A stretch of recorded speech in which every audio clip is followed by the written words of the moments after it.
کربلا کے میدان میں کیا ہوا اور کیوں ہوا، آئیے ہم سب اس کو جانتے ہیں۔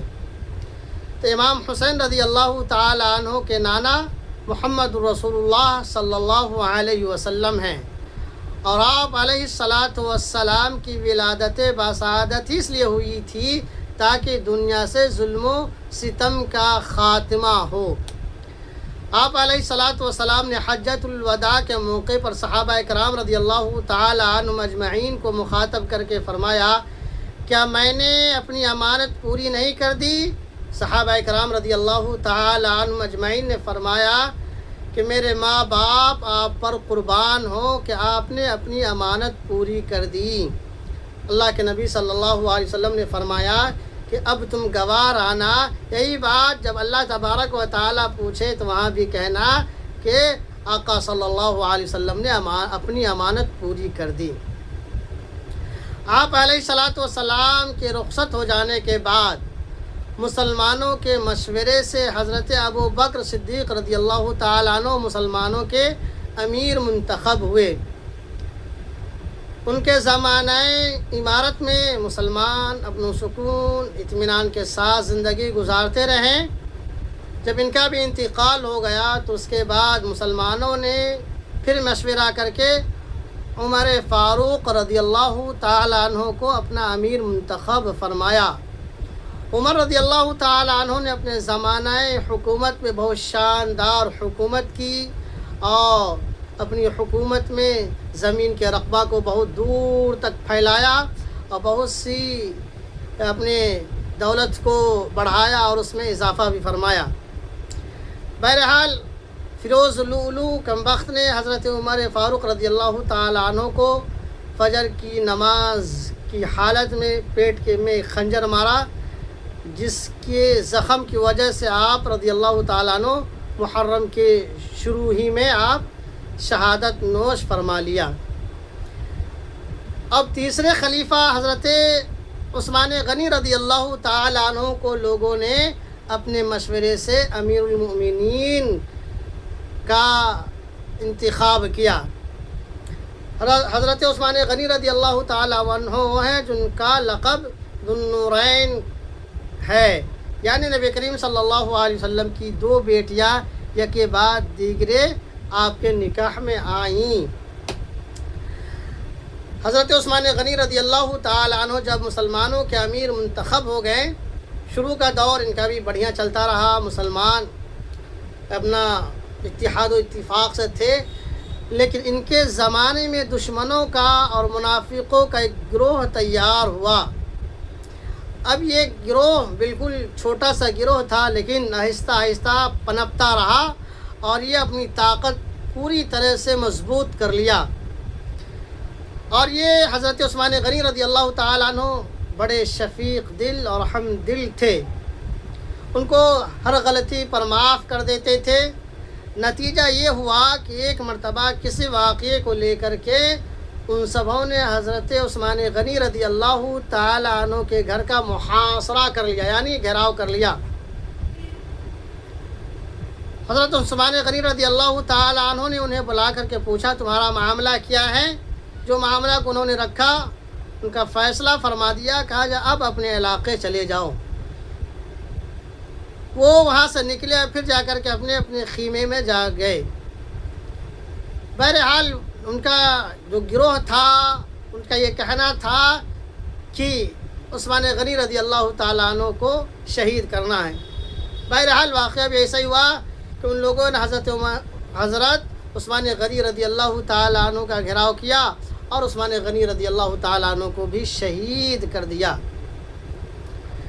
اب یہاں سے ایک ایسا اختلاف شروع ہوا جو آج تک یہ اختلاف چل رہا ہے، یہ اختلاف بند ہونے کا نام نہیں لیا۔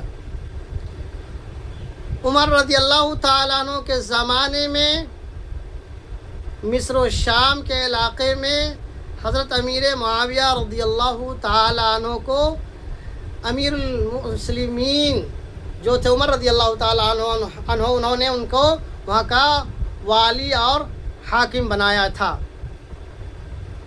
تو عمر رضی اللہ تعالیٰ عنہ کے زمانے میں بھی تھے، حضرت عثمان غنی رضی اللہ تعالیٰ عنہ کے زمانے میں تھے، تو ان کی طاقت بڑی مضبوط ہو گئی تھی۔ جب عثمان غنی رضی اللہ تعالیٰ عنہ کی شہادت ہو گئی تو یہاں سے ایک اختلاف جنم لیا۔ وہ اختلاف جنم یہ لیا کہ لوگوں نے عثمان غنی رضی اللہ تعالیٰ عنہ کی شہادت کے بعد حضرت علی رضی اللہ تعالیٰ عنہ کو امیر المسلمین منتخب فرما لیا۔ ادھر مسلمین کا امیر علی رضی اللہ تعالیٰ عنہ ہو گئے، ادھر امیر معاویہ رضی اللہ تعالیٰ عنہ نے اختلاف کر لیا اور انہوں نے کہا کہ عثمان غنی رضی اللہ تعالیٰ عنہ کے دشمنوں سے ابھی مقابلہ کیا جائے اور عثمان رضی اللہ تعالیٰ عنہ کے خون کا بدلہ فی الفور لیا جائے۔ علی رضی اللہ تعالیٰ عنہ ان کے حامیوں نے کہا کہ ابھی حکومت کمزور ہے، ابھی حکومت مضبوط کرنے کی ضرورت ہے۔ جب ضرورت پوری ہو جائے گی، حکومت مضبوط ہو جائے گی، اس کے بعد عثمان غنی رضی اللہ تعالیٰ عنہ کے خون کا بدلہ لیا جائے گا۔ اب یہاں پہ دو باتیں اڑ گئی۔ حضرت امیر معاویہ رضی اللہ تعالیٰ عنہ نے کہا کہ اب بھی لیا جائے، فی الفور لیا جائے، اور علی رضی اللہ تعالیٰ عنہ نے کہا کہ جب حکومت مضبوط ہو جائے گی، باغ ڈور مضبوط ہو جائے گی، اس کے بعد بدلہ لیا جائے گا۔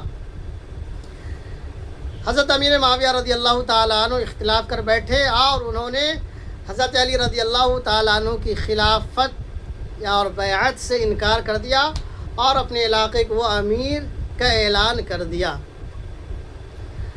اب اس کے نتیجے میں ہوا کیا کہ مسلمان دو گروہ میں بٹ گئے۔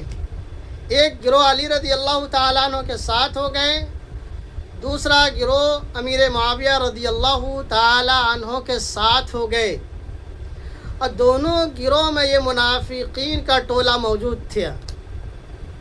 دونوں گروہ کو ورغلاتا تھا۔ امیر معاویہ رضی اللہ تعالیٰ عنہ سے یہ کہتا تھا کہ فی الفور حضرت عثمان غنی رضی اللہ تعالیٰ عنہ کا بدلہ لیا جائے، ادھر حضرت علی رضی اللہ تعالیٰ عنہ سے کہتا تھا کہ ابھی نہیں، ابھی حکومت کمزور ہے، جب حکومت مضبوط ہو جائے تب بدلہ لیا جائے۔ یہ دونوں لوگ منافق تھے، ایک ہی گروہ کے دونوں لوگ تھے، دونوں میں لوگوں کو ورغلانے کا کام کیا کرتے تھے۔ نتیجہ یہ ہوا کہ جنگ جمل کا واقعہ پیش آیا، جنگ صفین کا واقعہ پیش آیا۔ اس میں ایک بڑی تعداد صحابہ کرام رضی اللہ تعالی عنہم اجمعین کی تھی جو شہید ہو گئی۔ بہرحال یہ واقعہ چلتا رہا، آخر کار حضرت علی رضی اللہ تعالی عنہ کو ان کوفیوں نے بھی شہید کر دیا۔ علی رضی اللہ تعالی عنہ بھی جام شہادت نوش فرما لیا۔ ان کے بعد امام حسن رضی اللہ تعالی عنہ، جو امام حسین رضی اللہ تعالی عنہ کے بڑے بھائی ہیں، ان کو مسلمانوں نے اپنا امیر منتخب کر لیا، جس علاقے میں حضرت علی رضی اللہ تعالی عنہ کی حکومت ہوا کرتی تھی۔ یاد رکھیے کہ ایک حدیث ہے کہ جس میں نبی کریم صلی اللہ علیہ وسلم نے حضرت حسن رضی اللہ تعالی عنہ کو مخاطب کر کے فرمایا کہ میرا بیٹا سید ہے اور مسلمانوں کے دو گروہوں کے درمیان فیصلہ فرمانے اور جوڑنے کا کام کرے گا۔ نبی کریم صلی اللہ علیہ وسلم حضرت حسن رضی اللہ تعالیٰ عنہ کے حق میں یہ بشارت دے رہے ہیں کہ مسلمانوں کو دو گروہ ہوں گے، مسلمانوں کے دو گروہ ہوں گے جس میں انتشار ہوگا، اختلاف ہوگا، اس اختلاف و انتشار کو یہ میرا بیٹا اتحاد میں تبدیل کرے گا۔ اس بات کو یاد رکھیے گا۔ معلوم ہے کہ حضرت امیر معاویہ رضی اللہ تعالیٰ عنہ شام، مصر، کوفہ، عراق کے اس علاقے میں اپنے آپ کو انہوں نے امیر کا اعلان کر رکھا تھا اور وہاں کا امیر المسلمین وہ کہلاتے تھے، اور ادھر مدینہ، مکہ، اس علاقے میں حضرت علی رضی اللہ تعالیٰ عنہ کی خلافت چل رہی تھی۔ علی رضی اللہ تعالیٰ عنہ کے انتقال اور شہادت کے بعد لوگوں نے امام حسین رضی اللہ تعالیٰ عنہ کو اپنا امیر منتخب فرمایا۔ کچھ مہینوں کے بعد امام حسن رضی اللہ تعالیٰ عنہ نے اپنی حکومت حضرت امیر معاویہ رضی اللہ تعالیٰ عنہ کو سپرد کر دی۔ انہوں نے کہا کہ پورے طور پر آپ مسلمانوں کے امیر ہو گئے ہیں، آپ ہی حکومت چلائیے۔ یعنی حکومت کی باغ ڈور امیر معاویہ رضی اللہ تعالیٰ عنہ کو سپرد کر دی۔ اب کلی طور پر امیر معاویہ رضی اللہ تعالیٰ عنہ مسلمانوں کے امیر ہو گئے، خلیفۃ المسلمین کہلانے لگے۔ بہت اچھی حکومت چل رہی تھی، عدل و انصاف ہر ایک کے ساتھ کیا جا رہا تھا، بہت شاندار حکومت کر رہے تھے اور حکومت چل بھی رہی تھی۔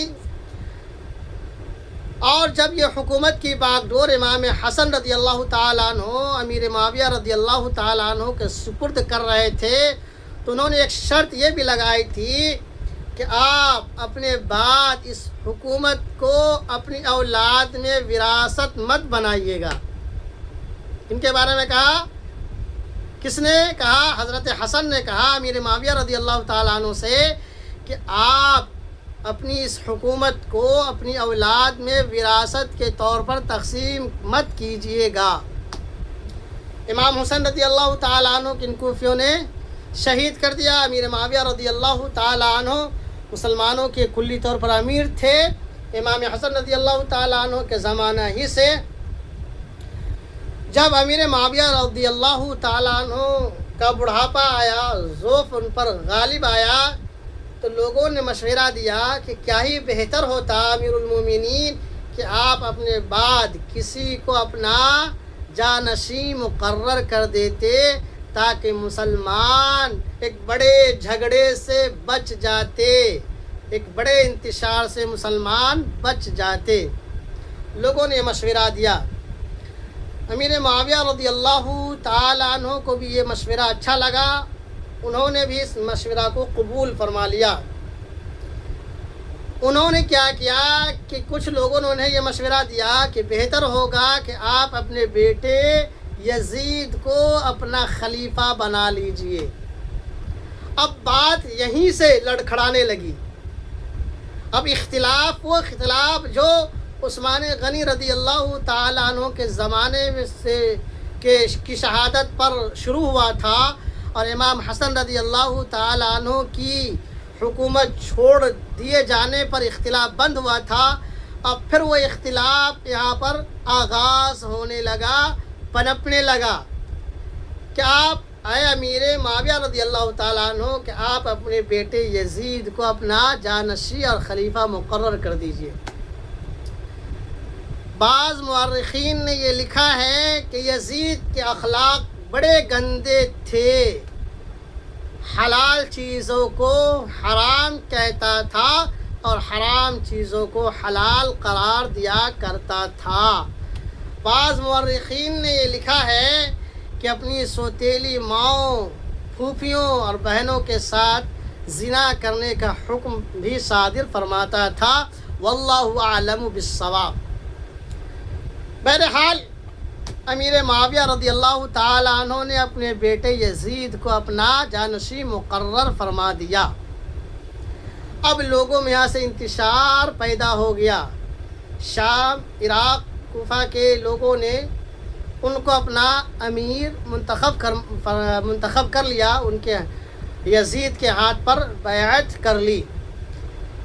ادھر عبداللہ ابن زبیر عبداللہ ابن زبیر رضی اللہ تعالیٰ عنہ اور ادھر امام حسین رضی اللہ تعالیٰ عنہ، غالباً عبداللہ ابن عمر رضی اللہ تعالیٰ عنہ اور حضرت عبد الرحمن ابن ابو بکر رضی اللہ تعالیٰ عنہ، اس طرح بڑے بڑے 4 صحابہ تھے جو کلی طور پر ببانگ دہل اس بات کا انکار کیا کہ وہ یزید کی بیعت نہیں کریں گے۔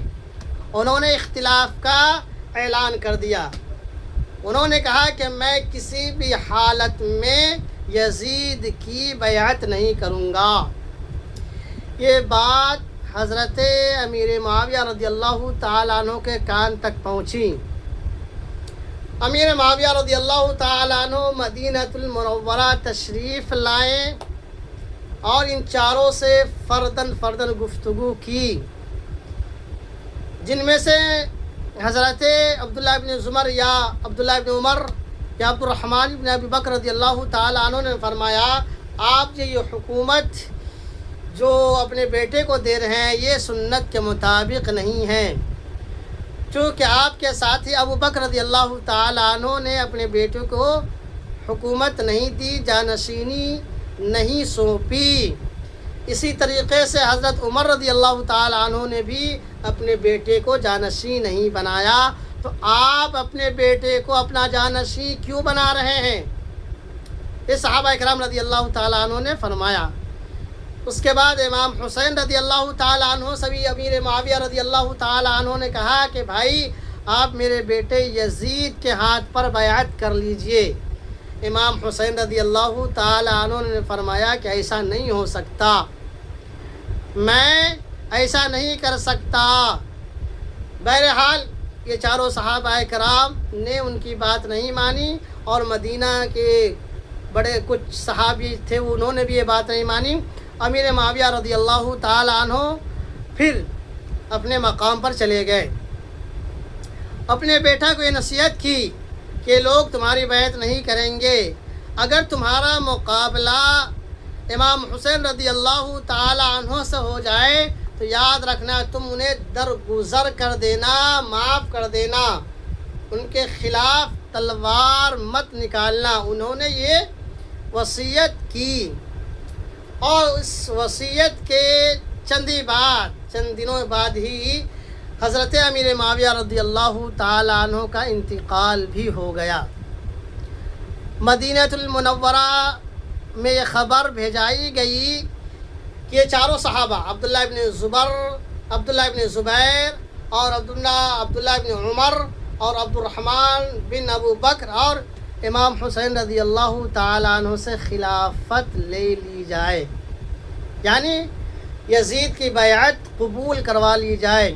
اور ابھی تک مدینہ المنورہ میں امیر معاویہ رضی اللہ تعالیٰ عنہ کی موت کی خبر عام نہیں ہوئی تھی۔ بہرحال ان صحابی سے بات کی گئی، اس وقت حضرت امام حسین رضی اللہ تعالیٰ عنہ مسجد میں تھے۔ ولی عہد کا قاصد امام حسین رضی اللہ تعالیٰ عنہ کے پاس گئے، ان سے کہا کہ ولی مدینہ آپ کو بلا رہے ہیں۔ انہوں نے کہا کہ اس وقت بلانے کا وقت تو نہیں ہے، اگر بلایا جا رہا تو کوئی اہم مسئلہ ہوگا۔ انہوں نے یہ بھاپ لیا، امام حسین رضی اللہ تعالیٰ عنہ نے اس بات کو بھاپ لیا کہ ضرور امیر معاویہ رضی اللہ تعالیٰ عنہ کا انتقال ہو گیا ہے۔ بہرحال وہ ان کے دربار میں گئے تو انہوں نے کہا کہ میرے ہاتھ پر تم اس بات سے بیعت کرو کہ تم یزید کی بیعت کرتے ہو۔ انہوں نے کہا کہ میں ایسا نہیں کر سکتا، سارے لوگوں کے سامنے آؤ، بات ہوگی، وہاں پر بیعت کی بات کی جائے گی۔ اس کے بعد یہ خبر سنائی کہ امیر معاویہ رضی اللہ تعالیٰ عنہ کی بھی موت ہو چکی ہے، وہ انتقال کر گئے ہیں۔ انہوں نے تعزیت کی اور مغفرت کی دعا فرمائی۔ اس کے بعد انہوں نے انکار کر دی کہ میں بیعت نہیں کروں گا۔ اب جو مدینہ المنورہ کے ولی تھے انہوں نے یہ حکم لکھا کہ یہ چاروں صحابی جس میں امام حسین رضی اللہ تعالیٰ عنہ بھی شامل ہیں یزید کی بیعت قبول نہیں کر رہے ہیں۔ اب یزید نے خبر بھیجوائی کہ انہیں قتل کر دیا جائے۔ اب یہ خبر جب امام حسین رضی اللہ تعالیٰ عنہ کو ملی تو امام حسین رضی اللہ تعالیٰ عنہ مدینہ المنورہ سے مکہ المکرمہ تشریف لے آئے اور یہیں رہنے لگے۔ مکہ المکرمہ کے لوگوں نے کہا کہ آپ کو یہاں سے کہیں نہیں جانا ہے، مجھے خطرہ ہے کہ لوگ آپ کے ساتھ بڑا برا سلوک کرے گا، اور آپ ہی نبوت کے ایک چراغ ہمارے سامنے بچے ہوئے ہیں، لہٰذا آپ مکہ المکرمہ میں ہی رہیں۔ ادھر کوفہ، مصر، شام کے لوگوں نے یزید کے بیعت کر لی تھی، لوگ ان کو اپنا حاکم بنا چکے تھے، اور ادھر یہ خط بھی بھیج رہے تھے کہ ہم یزید سے ناراض ہیں، یزید سے ہم ناراض ہیں، امام حسین آپ تشریف لے آئے، آپ کے ہاتھوں پر میں بیعت کروں گا۔ امام حسین رضی اللہ تعالیٰ عنہ کس طرح خط بھی لکھ رہے ہیں، اور قاصد بھی بھیج رہے ہیں امام حسین رضی اللہ تعالیٰ عنہ کے پاس کہ آپ کوفہ تشریف لائیں، ہم لوگ آپ کے ہاتھوں پر بیعت کریں گے۔ امام حسین رضی اللہ تعالیٰ عنہ کے پاس تقریباً 250 خطوط یعنی خط آئے کہ آپ کوفہ تشریف لے آئے، کوفہ کے لوگ آپ کے ہاتھوں پر بیعت کرنے کو تیار ہیں، اور وفود آئے، وہ ان گنت وفود بھی ہے، اور خط 150 خط تھے۔ اتنا کچھ آ جانے کے بعد امام حسین رضی اللہ تعالیٰ عنہ نے اپنے چچا زاد بھائی مسلم بن عقیل رضی اللہ تعالیٰ عنہ کو معاملہ کو بھاپنے کے لیے کوفہ بھیجا تاکہ پتہ لگائے کہ وہاں کا معاملہ کیا ہے، زمینی سطح پر مسئلہ کی حقیقت کیا ہے۔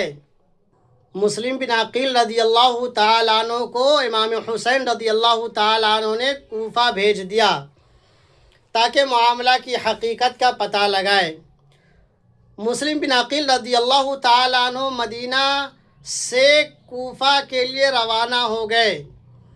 جب یہ کوفہ پہنچے ہیں تو بڑی تعداد میں لوگوں نے امام حسین رضی اللہ تعالیٰ عنہ کے نام پر آپ کے ہاتھ پر بیعت کی کہ امام حسین رضی اللہ تعالیٰ عنہ کو ہم اپنا امیر بناتے ہیں اور مسلمانوں کا امیر منتخب کرتے ہیں۔ کچھ ہی دن میں یہ تعداد تقریباً 18,000 تک پہنچ گئی۔ اب مسلم بن عقیل رضی اللہ تعالیٰ عنہ کو یقین ہو گیا کہ لوگ حقیقت میں امام حسین رضی اللہ تعالیٰ عنہ کو اپنا امیر بنانا چاہتے ہیں اور یزید کی بیعت کو توڑنا چاہتے ہیں۔ جب یقین ہو گیا تو انہوں نے امام حسین رضی اللہ تعالیٰ عنہ کو یہ خط لکھا کہ بلا کسی ہیزیٹیشن اور بلا کسی تردد کہ آپ کوفہ تشریف لے آئیں، 18,000 لوگوں نے آپ کے نام پر ہمارے ہاتھ پر بیعت کر چکے ہیں، اور بڑی تعداد میں لوگ آپ کے انتظار اور ملاقات کے لیے بے چین ہیں۔ یہ خط لکھ کر کے امام حسین رضی اللہ تعالیٰ عنہ کو روانہ فرما دیا۔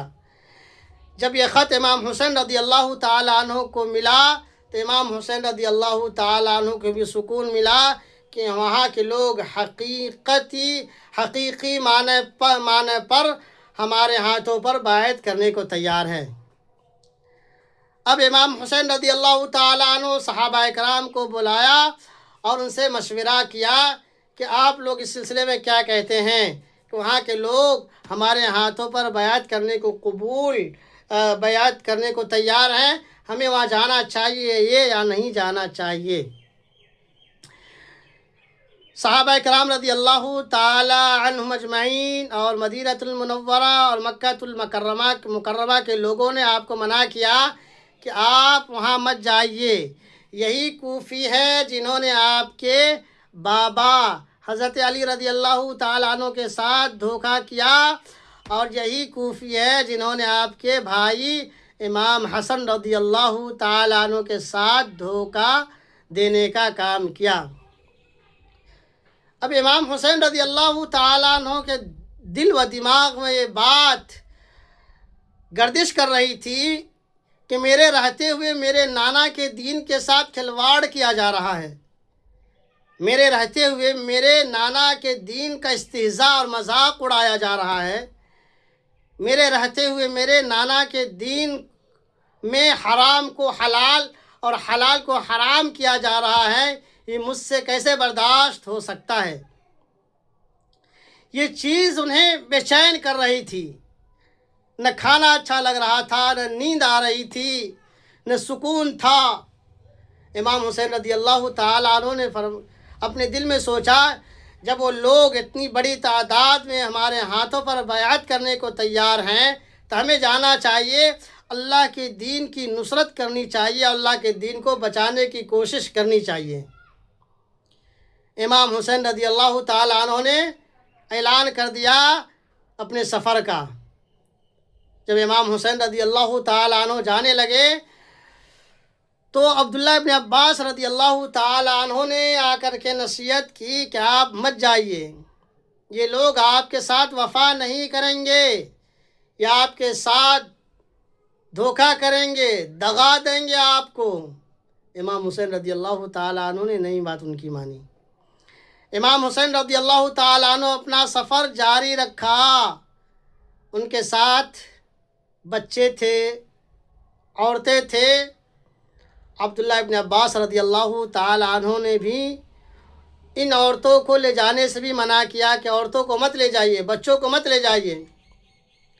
بہرحال امام حسین رضی اللہ تعالیٰ عنہ نے یہ طے کر لیا تھا کہ اپنے نانا کے دین کو بچانا ہے، ہمیں وہیں رہنا ہے، تو یہاں بیوی بچوں کو کیوں چھوڑے، ساتھ ہی لے کر کے جانا چاہیے۔ امام حسین رضی اللہ تعالیٰ عنہ کے ساتھ تقریباً 72 لوگ چلے، صحابہ کرام رضی اللہ تعالیٰ عنہ اجمعین وغیرہ، گھر کے افراد علاوہ۔ جب یہ چلے ہیں تو راستے میں لوگ آپ کے ساتھ شریک ہو گئے، بڑی تعداد میں لوگ چلتے رہے، اور کوفہ میں اعلان ہو گیا کہ مسلم بن عقیل کے ہاتھ پر لوگ بڑی تعداد میں بیعت کر رہے ہیں۔ جو وہاں کے ولی عہد تھے کوفہ کے، انہوں نے یزید کو یہ خط لکھا کہ مسلم بن عقیل آئے ہیں، لوگ ان کے ہاتھ پر بیعت کر رہے ہیں، امام حسین رضی اللہ تعالیٰ عنہ کو اپنا خلیفہ مان رہے ہیں۔ اب امام حسین رضی اللہ تعالیٰ عنہ بھی اپنا سفر جاری کر دیا۔ ادھر سے بھی جاسوس نے یزید کو خط لکھ دیا کہ مسلم بن عقیل جو امام حسین رضی اللہ تعالیٰ عنہ کے نمائندہ ہیں، وہ مدینہ میں آ چکے ہیں، کوفہ میں آ چکے ہیں، اور امام حسین رضی اللہ تعالیٰ عنہ کے نام پر بیعت لے رہے ہیں۔ یزید نے ابن زیاد کو وہاں کا حاکم بنا کر کے بھیجا، کوفہ کا حاکم بنا کر کے بھیجا کہ جاؤ وہاں کا معاملہ اور باغ ڈور تم سنبھالو۔ ابن زیاد جب کوفہ میں داخل ہوا، چونکہ کوفہ کے لوگ امام حسین رضی اللہ تعالیٰ عنہ کے آنے کے انتظار میں تھے، مسلم بن عقیل نے یہ خط لکھ دیا تھا کہ آپ کوفہ تشریف لے آئے، کوئی خطرہ کی بات نہیں ہے، لوگ آپ کے ہاتھ پر بیعت کرنے کو تیار ہیں، یہاں کے لوگ آپ کو امیر بنانے کو تیار ہیں، یہاں کے لوگ آپ کو خلیفہ بنانے کو تیار ہیں، اس لیے بلا کسی خوف و خطر کے آپ کوفہ تشریف لے آئے۔ امام حسین رضی اللہ تعالیٰ عنہ کو خط ملا۔ امام حسین رضی اللہ تعالیٰ عنہ نے خط کا جواب بھی دے دیا کہ میں اپنا سفر باندھ رہا ہوں اور میں چل دیا ہوں۔ امام حسین رضی اللہ تعالیٰ عنہ چل دیے۔ کوفہ کے لوگ انتظار میں ہیں کہ امام حسین رضی اللہ تعالیٰ عنہ کوفہ آئیں گے، اور یہاں کوفہ کے کچھ جاسوسوں نے یزید کو یہ کہہ دیا کہ مسلم بن عقیل جو امام حسین رضی اللہ تعالیٰ عنہ کے نمائندہ ہیں وہ بیعت کرا رہے ہیں۔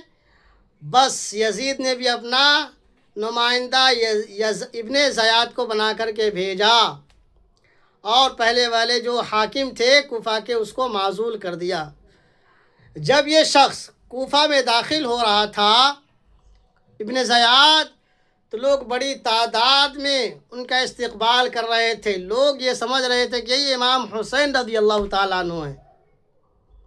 چونکہ امام حسین رضی اللہ تعالیٰ عنہ کا وہ لوگ شدت سے انتظار کر رہے تھے، تو لوگ یہ سمجھ رہے تھے کہ یہی امام حسین رضی اللہ تعالیٰ عنہ ہیں، نعرہ لگا رہے تھے مرحبا بک یا ابن رسول اللہ، مرحبا بک یا ابن رسول اللہ، یہ نعرہ لگا رہے تھے۔ بڑی تعداد میں لوگ گھروں سے باہر آ گئے، اس کی سواری کے ارد گرد ہو گئے، یہ ابن زیاد کے نعرہ لگا رہے تھے۔ ابن زیاد اندر اندر کڑ رہا تھا کہ امام حسین رضی اللہ تعالیٰ عنہ کے اتنے چاہنے والے لوگ ہیں، ان کے اتنے ماننے والے لوگ ہیں۔ وہ داخل ہوا، جو پہلے سے حاکم تھا انہیں معزول کیا اور یہ حاکم بن گئے کوفہ کے۔ اس کے بعد انہوں نے ایک تقریر کی، بڑی زوردار اور طاقتور تقریر کی۔ اس تقریر میں اس نے کہا کہ جو مسلم بن عقیل کے ہاتھوں پر بیعت کر لیا ہے، وہ اپنا بیعت کو توڑ دیں، ورنہ مجھے پتہ چلا کسی اعتبار سے کہ انہوں نے اپنی بیعت نہیں توڑی ہے، مسلم بن عقیل کے ہاتھ پر امام حسین کی بیعت کر رہا ہے، تو میں ان کے ہاتھ پیر کٹوا دوں گا، آنکھ پھوڑوا دوں گا، ان کے گھر کے آگ کے سپرد کر دوں گا۔ اب لوگ ڈر گئے، یہاں سے لوگ امام حسین رضی اللہ تعالیٰ عنہ کی جو بیعت مسلم بن عقیل کے ہاتھوں پر لیا تھا توڑنا شروع کر دیا، امام حسین رضی اللہ تعالیٰ عنہ کے خلاف ہونا شروع ہو گیا۔ اب مسلم بن عقیل رضی اللہ تعالیٰ عنہ کے بارے میں بھی حکم جاری کر دیا گیا کہ جہاں کہیں بھی ہوں وہ ابن زیاد کے دربار میں حاضر ہو جائیں، یا جن کے گھر میں چھپا ہوا ہے وہ حاضر کر دے، تلاشی کرنے پر اگر وہ پکڑے گئے تو سخت سے سخت کارروائی کی جائے گی۔ یہ حکم جاری کیا ابن زیاد نے۔ جن کے وہ مہمان بنے ہوئے تھے وہاں سے وہ نکل گئے۔ ہانی بن عروہ رضی اللہ تعالیٰ عنہ ایک ہیں صحابی، ان کے گھر پہ جا کر کے پناہ لی۔ پتہ چل گیا کہ مسلم بن عقیل رضی اللہ تعالیٰ عنہ ان کے گھر میں پناہ لیے ہوئے ہیں، ان کو بلوایا گیا، انہیں بھی سخت سے سخت سزا دی گئی۔ بہرحال مسلم بن عقیل رضی اللہ تعالیٰ عنہ ان کے گھر سے بھی نکل گئے، دوسرے کے گھر میں جا کر کے پناہ لی۔ ادھر یہ خط بھجوا دیا گیا امام حسین رضی اللہ تعالیٰ عنہ کے نام، دوسرا خط کہ آپ جہاں کہیں بھی ہیں وہیں سے واپس ہو جائے، ان کوفیوں نے آپ کے ساتھ دھوکہ کیا ہے اور بیعت کو توڑ دی ہے۔ امام حسین رضی اللہ تعالیٰ عنہ کے خط جب ملا تو امام حسین رضی اللہ تعالیٰ عنہ نے کہا کہ جب میں گھر سے نکل گیا ہوں تب منزل تک پہنچ کر کے ہی رہوں گا اور اپنے بھائی مسلم بن عقیل کے ساتھ مل کر کے ہی کوئی فیصلہ کروں گا۔ سفر جاری رکھا۔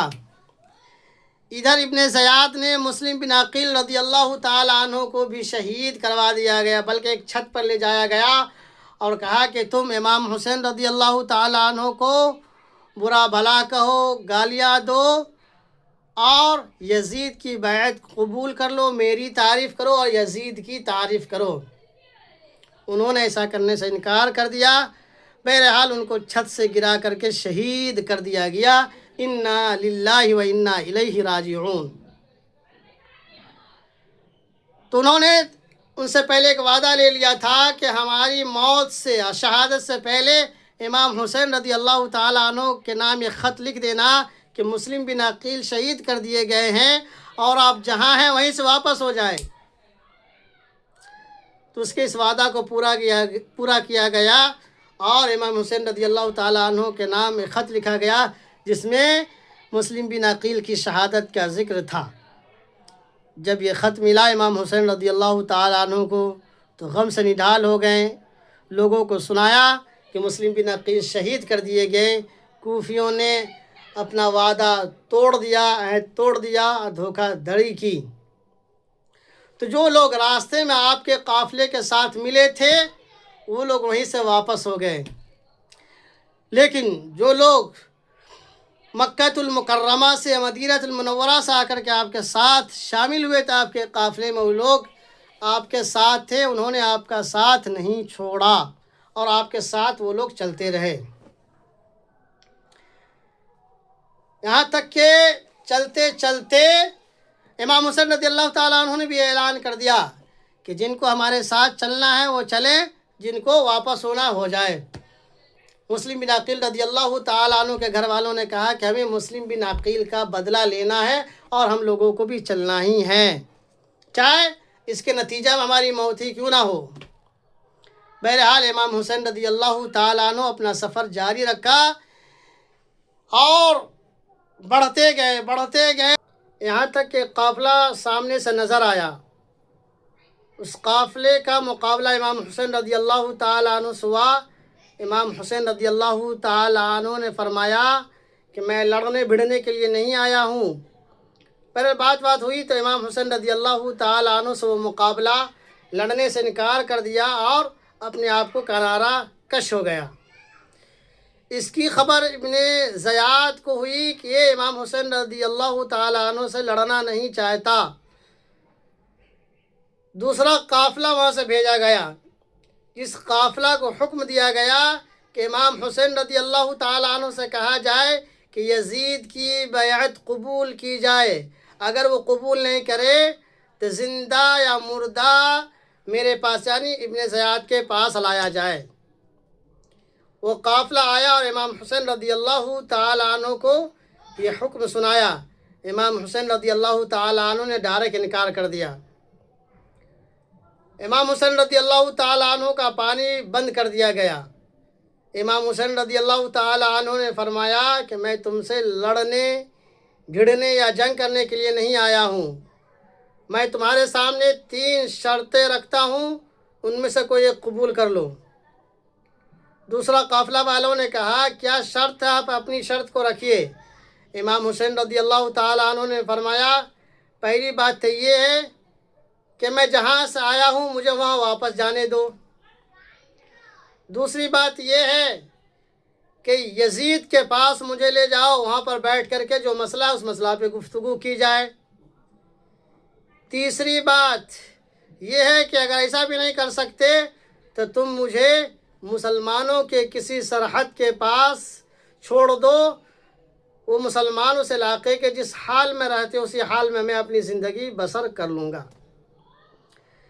یہ خبر ابن زیاد کو پہنچائی گئی۔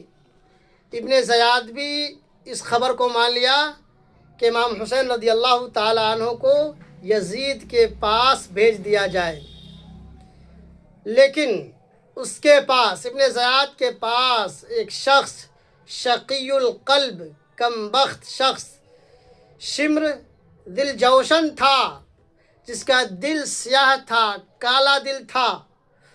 اس نے کہا ابن زیاد تیری ماں تجھ پر روئے، تم اپنے ہاتھ آئی ہوئی مچھلی کو کیوں چھوڑ رہے ہو، تم اپنے شکار کو کیوں چھوڑ رہے ہو؟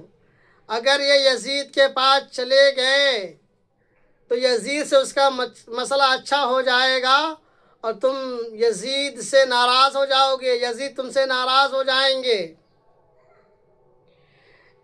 اس نے کہا کہ یزید کو اپنی طاقت منوانے کا یہ اچھا موقع ہے، کسی نہ کسی طریقے سے امام حسین کو شہید کروا دو یا یزید کی بیعت قبول کروا لو۔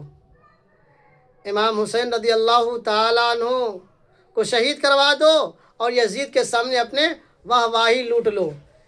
شمر ذل جوشن کی یہ بات ابن زیاد کو پسند آئی، فوراً یہ خط لکھا امام حسین رضی اللہ تعالیٰ عنہ سے یہ کہو یا تو وہ یزید کی بیعت کو قبول کرے، اگر وہ قبول نہیں کرے تو زندہ یا مردہ ہمارے سامنے پیش کیا جائے۔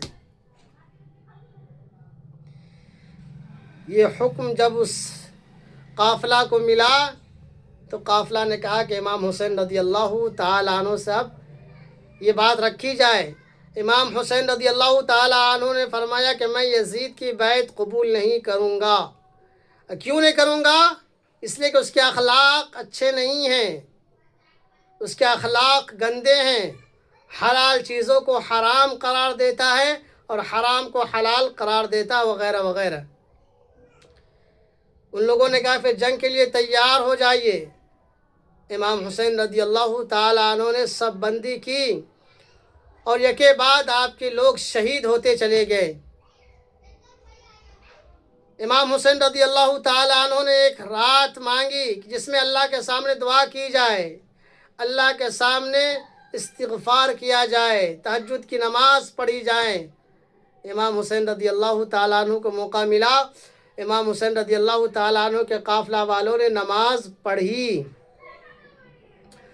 فجر کی نماز کے بعد ان لوگوں نے امام حسین رضی اللہ تعالیٰ عنہ پر حملہ کر دیا۔ اب یہ قافلہ بھی لڑنے لگے، ایک ایک کر ایک شہید ہوتے چلے گئے۔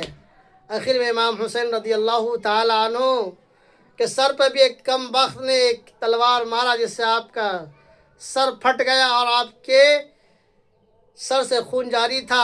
آپ اپنے بیٹے کو گود میں لے کر کے اس حالت میں پیار کر رہے تھے کہ ایک شخص نے آپ کے اس بیٹے کو سینے یا حلق میں تیر مارا کہ آپ کا بیٹا بھی شہید ہو گیا۔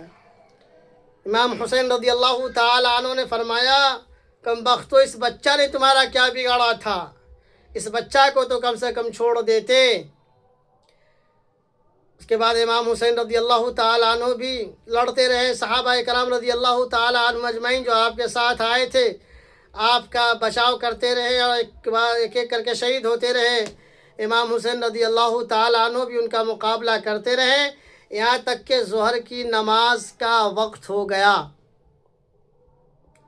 امام حسین رضی اللہ تعالی عنہ نے اعلان کیا کہ اب ظہر کی نماز پڑھ لی جائے، ظہر کی نماز ادا کر لیا جائے۔ دشمنوں نے کہا کہ مجھے نماز نہیں پڑھنی ہے، آپ کو نماز پڑھنی ہے تو پڑھ لو۔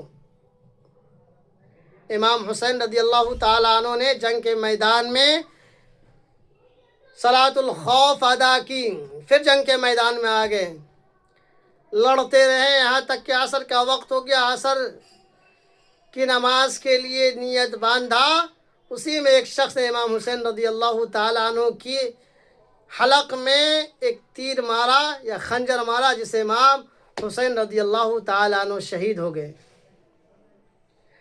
امام حسین رضی اللہ تعالیٰ عنہ شہید ہو گئے اور امام حسین رضی اللہ تعالیٰ عنہ کے جسم کا مسئلہ کیا گیا، سر کاٹ لیا گیا، ناک کاٹ لیا گیا، کان کاٹ لیا گیا، ان کے جسموں پر، مردہ جسموں پر گھوڑے چل دوڑائے گئے۔ امام حسین رضی اللہ تعالیٰ عنہ کے لاش کے ساتھ برا سلوک کیا گیا، ان کے سر کو نیزہ میں چڑھا کر کے گھمایا گیا، اس طرح کے برا سلوک کیا گیا امام حسین رضی اللہ تعالیٰ عنہ کے ساتھ۔ چھوٹے علی اصغر رضی اللہ تعالیٰ عنہ خیمے میں تھے، بیمار تھے، ان کے ساتھ بھی برا سلوک کرنے کی کوشش کی گئی، زد و کوب کرنے کی کوشش کی گئی، لیکن اسی کا ایک شخص نے کہا، اس بچہ نے تمہارا کیا بگاڑا، اسے چھوڑ دو۔ خیمہ میں جو عورتیں تھیں ان کے ساتھ بدسلوکی کرنے کی کوشش کی گئی، چادریں کھینچنے کی کوشش کی گئی، لوگوں نے منع کیا گیا کہ اس کے ساتھ تم کیا کر رہے ہو، یہ اہل بیت ہے، یہ اہل بیت کی عورتیں ہیں، یہ اہل رسول کی گھر کی عورتیں ہیں، اس کے ساتھ تم کیا کر رہے ہو، اپنی جنت تو بگاڑ لیا ہے تم لوگوں نے، آخرت بگاڑ لیا ہے، دنیا بھی تباہ کرنا چاہتے ہو۔ تو عورتوں کے ساتھ پھر کچھ نہیں کیا، امام حسین رضی اللہ تعالیٰ عنہ اور عورتوں کو کوفہ لے جایا گیا۔ بہرحال خواب میں، جنگ سے پہلے خواب امام حسین رضی اللہ تعالیٰ عنہ ایک جگہ بیٹھے ہوئے تھے، آپ پر اونگ طاری ہوئی، اسی میں امام حسین رضی اللہ تعالیٰ عنہ کے خواب میں آقا صلی اللہ علیہ وسلم آئے اور آپ نے فرمایا کہ گھبراؤ نہیں، بس کچھ ہی دیر میں تم میرے پاس آنے والے ہو۔ امام حسین رضی اللہ تعالیٰ عنہ اچانک گھبرا کر کے بیٹھ گئے، آپ کے آنکھوں سے آنسو جاری ہو گیا۔ لوگوں نے پوچھا کیا ہوا، تو آپ نے فرمایا کہ آقا صلی اللہ علیہ وسلم خواب میں ابھی تشریف لائے تھے اور انہوں نے کہا، عورتوں میں چیخو پکار، شور و غل، ہنگامہ مچنے لگا۔ آپ رضی اللہ تعالیٰ عنہ نے فرمایا کہ ہنگامہ مت کرو، میری شہادت پر رونا نہیں، چلانا نہیں، چیخنا نہیں، کپڑے نہیں پھاڑنا، نوحہ نہیں کرنا، سینہ کو بھی نہیں کرنا ہے، صبر سے کام لینا، اللہ تبارک و تعالیٰ اس سے انتقام لے گا۔ تو امام حسین رضی اللہ تعالیٰ عنہ کی تعلیمات یہ تھیں کہ آپ کے انتقال پر کپڑے نہیں پھاڑنا ہے، جسم کے چیتھڑے نہیں کرنا ہے، سینہ نہیں پیٹنا ہے، رونا چلانا نہیں ہے، نوحہ خوانی نہیں کرنا ہے، یہ سب کام نہیں کرنا ہے۔ غور کیجئے کہ تلوار کے سائے میں ہیں، جنگ کے میدان میں ہیں، نماز قضا نہیں ہو رہی ہے، نماز قضا نہیں ہو رہی ہے امام حسین رضی اللہ تعالیٰ عنہ کی۔ آج 10 محرم الحرام ہے، آپ میں سے کتنے لوگ ہیں جنہوں نے فجر کی نماز پڑھی ہے، عشاء کی نماز پڑھی ہے، مغرب کی نماز کل 9 تاریخ کو مغرب کی نماز پڑھی تھی، یا عشاء کی نماز پڑھی تھی، یا فجر کی نماز پڑھے تھے؟ کچھ نہیں۔ امام حسین رضی اللہ تعالیٰ عنہ کس لیے گئے تھے؟ اس لیے گئے تھے نا دین کے بقا کے لیے، کہ اپنے نانا کا دین کا مذاق نہ بنایا جائے، ان کے نانا کے دین کا استہزاء نہ کیا جائے، ان کے نانا کے دین میں جو حلال ہے انہیں حلال رکھا جائے، جو حرام ہے انہیں حرام رکھا جائے۔ اس لیے گئے تھے نا امام حسین رضی اللہ تعالیٰ عنہ۔ آپ امام حسین رضی اللہ تعالیٰ عنہ کے نام پر کیا کر رہے ہیں؟ امام حسین رضی اللہ تعالیٰ عنہ نے خیمہ کے اندر اپنی عورتوں کو کیا تعلیم دی؟ سینہ نہیں پیٹنا ہے، کپڑے نہیں پھاڑنا ہے، نوحہ نہیں کرنا ہے، چیخو پکار نہیں کرنا ہے۔ اور خود جنگ کے میدان میں تھے، عورتوں کو خیمہ میں رکھا گیا۔ مسلمانوں ہوش کے ناخن لو، جس محرم میں تم میلے ٹھیلے لگاتے ہو، اپنی عورتوں کو گھروں سے باہر کرتے ہو، پڑھو اس تاریخ کو، پڑھو امام حسین رضی اللہ تعالیٰ عنہ کی سیرت کو، کہ امام حسین رضی اللہ تعالیٰ عنہ بغل میں ہے جہاں تلوار کی جھنکار کی آوازیں خیمے میں پہنچ رہی ہے، نیزوں کی آواز پہنچ رہی ہے خیمے میں، لوگوں کی چیخو پکار بھی خیمے میں پہنچ رہی ہیں، لیکن عورتیں خیمہ سے باہر نہیں آ رہی ہیں۔ اپنے خیمے میں امام حسین رضی اللہ تعالیٰ عنہ کی عورتیں، امام حسین رضی اللہ تعالیٰ عنہ کی بیٹیاں خیمے کے اندر نہیں آ رہی ہے۔ باپ شہید کر دیے گئے، بھائی شہید کر دیے گئے، چچا شہید کر دیے گئے، اور دیگر حضرات شہید کر دیے گئے، لیکن پردوں کا خیال یہ ہے کہ خیمہ سے باہر نہیں آ رہی ہیں۔ اور آپ گاؤں تو چھوڑیے، محلہ تو چھوڑیے، دوسرے شہروں سارے آپ میلہ دیکھنے آ رہے ہیں، محرم دیکھنے آ رہے ہیں، محرم کے نام پہ جو تماشے کیے جا رہے ہیں وہ تماشا دیکھنے آ رہی ہیں۔ ہوش کے ناخن لیجئے، پڑھیے بی بی فاطمہ رضی اللہ تعالیٰ عنہ کی سیرت کو پڑھیے،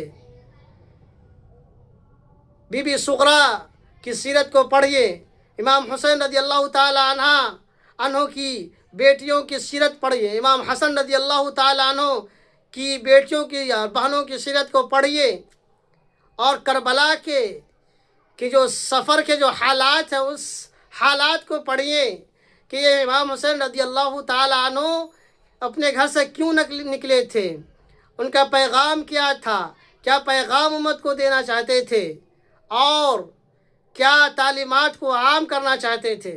کہ اس لیے امام حسین رضی اللہ تعالیٰ عنہ مدینہ کو چھوڑا، مکہ کو چھوڑا، تاکہ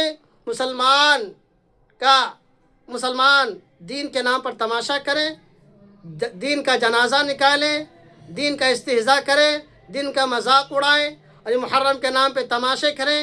یہ لونڈے جنہیں ثنا نہیں آتی، دعائے معصورہ نہیں آتا، دعائے قنوت یاد نہیں، پوچھ لیجئے جب پیشاب کر دیں گے وہ پینٹ میں، محرم کے نام پہ تماشے کر رہے ہیں۔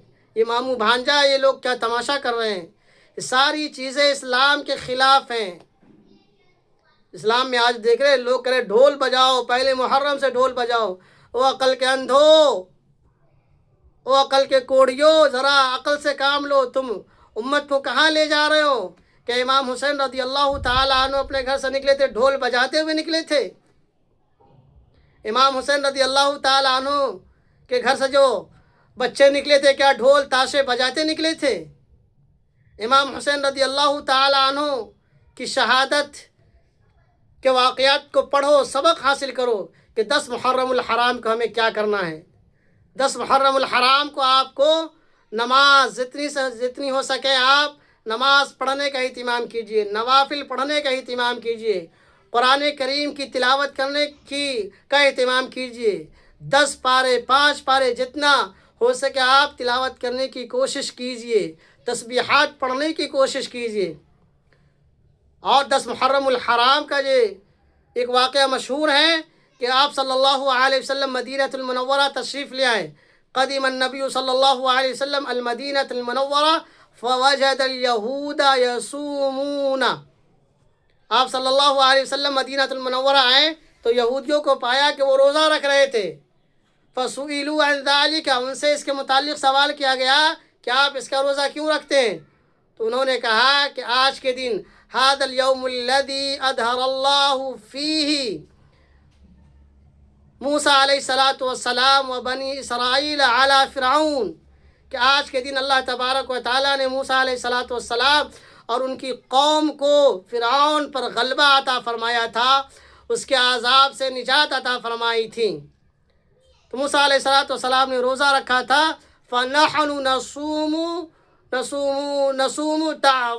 تَعْظِيمًا لَهُ، تو ہم لوگ بھی اس کے تعظیم میں روزہ رکھتے ہیں۔ فقال النبی صلی اللہ علیہ وسلم، نبی کریم صلی اللہ علیہ وسلم نے فرمایا، نحن اولا بموسیٰ منکم، تو تم سے زیادہ حقدار ہم اس بات کے ہیں کہ ہم اس کا روزہ رکھیں۔ فامر بصیامہ، تو اس کے روزہ رکھنے کا آپ صلی اللہ علیہ وسلم نے حکم دیا۔ تو معلوم ہوا کہ 10 محرم الحرام کو ہمیں اور آپ کو روزہ رکھنا ہے، اور ایک روزہ اس کے ساتھ ملا بھی لینا ہے، یعنی 9-10 روزہ رکھنا ہے یا 10-11 کا روزہ رکھنا ہے، اور قرآن پاک کی تلاوت کرنا ہے، زیادہ سے زیادہ دعائیں کرنی ہیں۔ امام حسین رضی اللہ تعالیٰ عنہ کے درجات کو اللہ تبارک و تعالیٰ بلند فرمائیں، اور کربلا میں شہید ہونے والے اشخاص و افراد کے مقام و مرتبہ کو اللہ تبارک و تعالیٰ بلند فرمائیں، یہ دعا کرنی ہے۔ اگر آپ سے پوچھ لیا جائے کہ بتاؤ بھائی 5 لوگوں کے نام بتلاؤ جو کربلا کے میدان میں شہید کیے گئے، تو پینٹ میں آپ پیشاب کر دیں گے، نہیں معلوم چلے گا۔ لیکن امام حسین رضی اللہ تعالیٰ عنہ کے نام پہ خرافات کرنے میں بڑے مزہ آتا ہے۔ آئے دن یہ خبر آتی ہے، ہر سال محرم میں یہ خبر آتی ہے، بجلی کے کرنٹ سے فلاں جگہ مر گیا، فلاں کا سر پھٹ گیا، تو فلاں ایکسیڈنٹ ہو گئے۔ یہ سب کیوں تماشا کر رہے ہیں؟ اپنی جانوں کے ساتھ کیوں کھلواڑ کر رہے ہیں؟ امام حسین رضی اللہ تعالیٰ عنہ یہ سب کرنے سے منع فرمایا ہے۔ یہی کام تو وہ کر رہے تھے، دین کے نام پہ خرافات یزید پھیلا رہا تھا، اسی کو روکنے کے لیے امام حسین رضی اللہ تعالیٰ عنہ نے نکلے تھے۔ آپ سے تو نیند قربان نہیں ہو رہی ہے، جو فجر کی اذان ہو رہی ہے، چلو بھائی فجر کی نماز پڑھ لی جائے، آپ کے ہاتھ سے آپ کا موبائل نہیں چھوٹ رہا ہے، عشاء کی نماز ہو رہی، چلو عشاء کی اذان ہو رہی، چلو نماز پڑھ لی جائے، ظہر کی اذان ہو رہی، چلو ظہر کی نماز پڑھ لی جائے، یہ تو آپ سے ہو نہیں رہا ہے۔ لیکن دین کے نام پہ خرافات پھیلانے میں آگے پیش ہے۔ پڑھیے، اپنے بچوں کو پڑھائیے، شکشا کی اور لے جائیے اپنے بچوں کو۔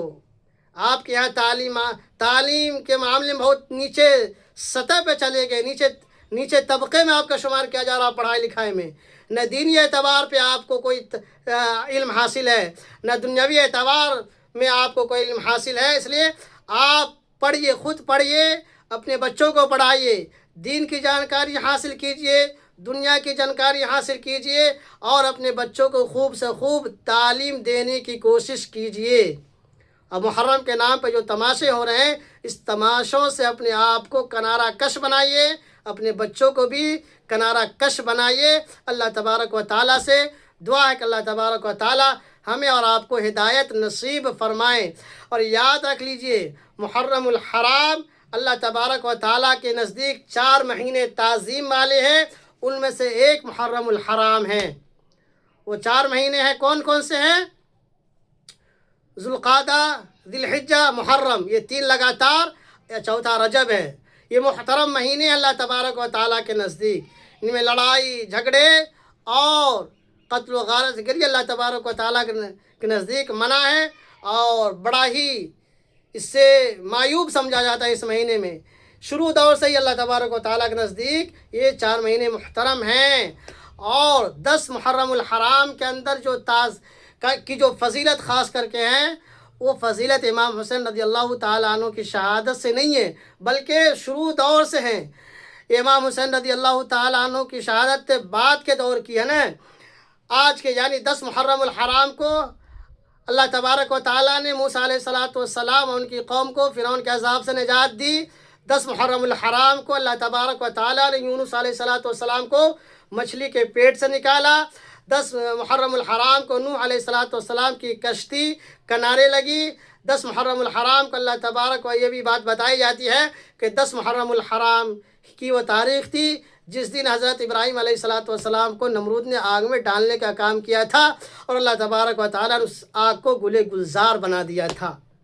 تو محرم کی ایک اپنی خاص فضیلت ہے، مقام و مرتبہ ہے. اس لیے اس مقام و مرتبہ کو پہچانیے اور محرم کے نام پہ جو خرافات ہو رہے ہیں اس سے آپ بچیے، اپنے بچوں کو بچائیے. اللہ تبارک و تعالی ہمیں اور آپ کو سیدھے راستے کی توفیق نصیب فرمائے. وآخر دعوانا ان الحمد للہ رب العالمین.